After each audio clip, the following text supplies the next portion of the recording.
what needs to happen in order to change this narrative of toxicity? Is it legislation? Is it really leadership programs? Or is there something more that needs to happen? So that's a big question, and we have definitely become used to the dysfunction. It's almost become the norm. So we turn a blind eye and we accommodate that behavior.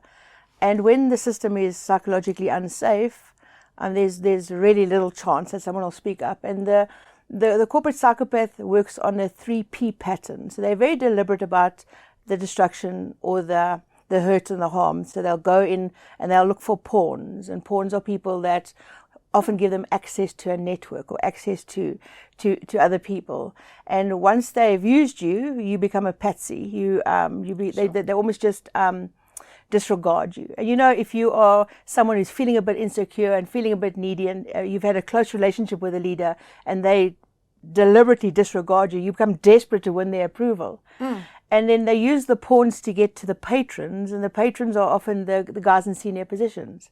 And they really speak a language that is convincing to the senior guys.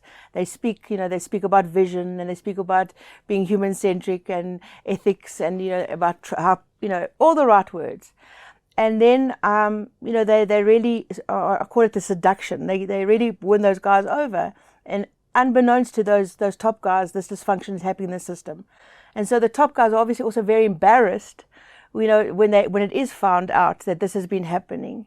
And then when the 3Ps, the pawns, the patrons, and the patsies eventually speak to each other, then the system is already, it's already destroyed. And at that point, the abusive leader will just kind of move to another system. Wow. So that's how the cycle continues.